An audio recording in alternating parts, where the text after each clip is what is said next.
Assalamualaikum warahmatullahi wabarakatuh. Halo sahabat Araniri TV, kembali lagi pada program Jendela Hati episode ketiga. Tempat ngobrol santai namun penuh makna dan yang pastinya itu masih berdekatan dengan kehidupan kita yang mengandung nilai-nilai Islami.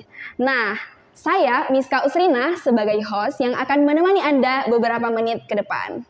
Oke, pada episode kali ini kita kedatangan narasumber yang sangat berkompeten dan pastinya luar biasa yang akan memberikan kita wawasan baru nih, sahabat. Pasti penonton udah pada nggak sabar kan buat kenalan langsung nih sama narasumbernya. Langsung aja tanpa berlama-lama. Halo. Halo.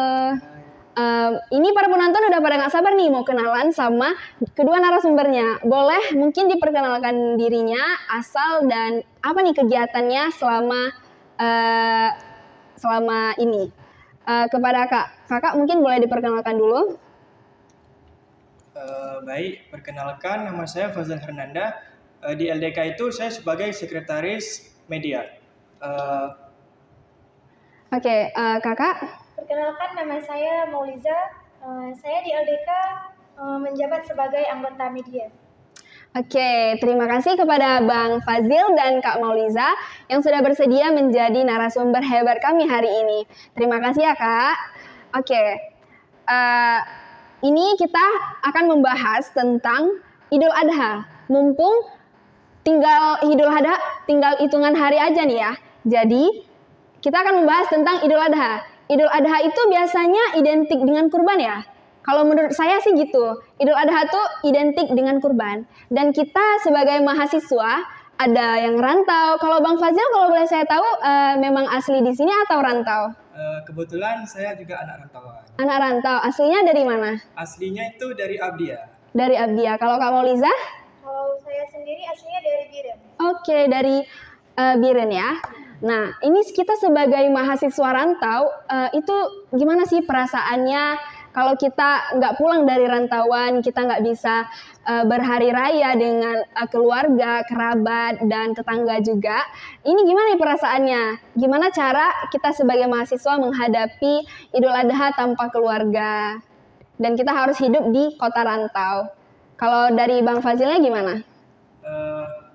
Ya cukup sedih sih, karena yang biasanya itu kita bercengkrama ataupun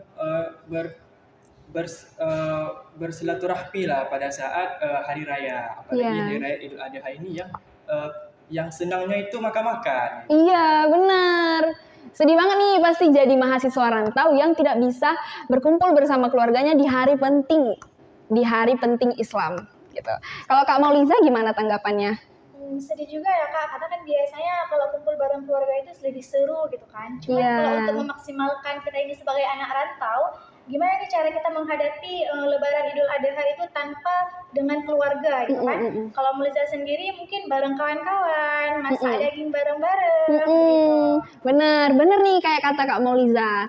Nah, mumpung Idul Adha itu identik dengan kurban, sebenarnya kita tahu ya kurban itu apa. Kurban itu ya sebatas yang kita tahu, menyembelih hewan lalu kita bagikan kepada orang-orang yang berhak menerima kurban ataupun kepada orang lain gitu ya, sesama, kita membantu sesama.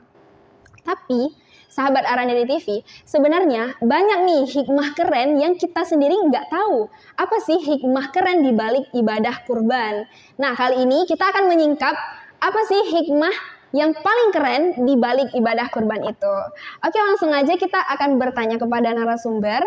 Kalau menurut Abang, kurban itu apa sih? Dan tujuan dilakukannya kurban itu apa? Oke, baik. Mengenali tentang kurban ya. Kurban itu kalau secara bahasa, dia berasal dari bahasa Arab yang artinya itu qurb ataupun dekat. Yang dimana kurban ini adalah suatu aktivitas ataupun segala sesuatu yang kita kita persembahkan kepada Tuhan ataupun kepada Allah untuk tujuan mendekatkan diri. Jadi kurban ini bisa dibilang kayak kita itu meninggalkan sesuatu yang kita cintai demi Allah kayak gitu. Oke, nah itu menurut Bang Fazil, kurban itu ialah mendekatkan diri kepada Allah. Kalau menurut Kak Mauliza? Kalau menurut saya itu benar kayak kakak bilang. kalau kita dengar kata-kata kurban itu pasti kita kepikirannya itu sapi, Iya. kambing gitu kan. Iya. Menyembelih hewan seperti sapi ataupun kambing. Padahal ada makna tersirat dari kurban itu sendiri. Yang mana makna tersiratnya itu adalah menyembelih rasa cinta kita kepada dunia, menyembelih ego kita. Ego kita, apakah kita masih bisa ataupun ikhlas nggak kita untuk berkurban? Kan itu sebuah keikhlasan ya kan? Benar. Ya, gitu ya teman-teman. Nah, ini kita sudah tahu ya apa itu kurban. Kemudian kita sebagai mahasiswa masih dalam lingkup mahasiswa, kan kita nggak semuanya itu punya dana seperti orang-orang yang sudah bekerja dan mempunyai penghasilan tetap gitu. Terus kitanya itu mau berkurban, gimana sih caranya? Kalau menurut Bang Fazil dan Kak Mauliza, kita sebagai mahasiswa, gimana caranya kita melakukan suatu ibadah yang pahalanya itu hampir setara dengan ibadahnya kurban gitu. Kalau menurut Bang Fazil gimana? Jadi sebenarnya kurban ini kan kalau secara hukum dia memiliki hukum yaitu sunnah muakkad kan, Ya, itu benar. sunnah yang sangat dianjurkan. Namun bisa menjadi wajib apabila kita itu telah mampu. Nah bagi kita yang kalangan masih mahasiswa, yang banyak yang dari kita itu belum mampu, mungkin kita bisa mencari cara lain untuk beribadah ataupun mencari ganjaran pahala yang sangat banyak seperti yang ada pada ibadah kurban. Karena ibadah kurban itu sendiri bahkan satu helai daging ataupun satu helai hewan kurban yang kita kurbankan itu sama dengan satu ganjaran pahala. Bayangkan ada berapa banyak itu pahalanya yang bisa kita dapatkan dari ibadah kurban. Kalau dari Kak Mauliza ada tanggapan? Kalau dari saya sendiri, misalnya nih kita punya niat untuk berkurban, terus kita belum sanggup nih kan, apa kita bisa cari cara, kenapa nggak dari sekarang gitu nabungnya, nabung, mungkin bisa Benar. jadi nanti 2 tahun ke depan, 5 tahun ke depan, yang penting kita itu punya niat aja dulu. Kalau udah punya niat, pasti tercapai. Insya Allah ya Kak ya. Semoga di tahun ke depan dan tahun ke depannya lagi kita bisa berkurban seperti orang-orang ya guys.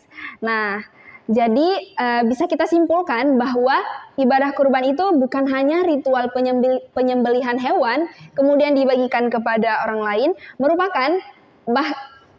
melainkan kurban itu merupakan sebuah cara untuk mendekatkan diri kepada Allah dengan cara ketaatan, melalui ketaatan, keikhlasan, dan kepedulian sosial dengan cara berbagi kepada orang yang membutuhkan. Nah, mungkin sampai sini saja diskusi kita pada hari ini tentang menyingkap hikmah di balik ibadah kurban. Oke, terima kasih kepada Bang Fazil karena sudah bersedia menjadi narasumber. Dan terima kasih juga kepada Kak Mauliza. Terima kasih juga kepada para penonton yang sudah setia menonton dari awal hingga akhir. Saya Miska Usrina, pamit undur diri. Assalamualaikum warahmatullahi wabarakatuh.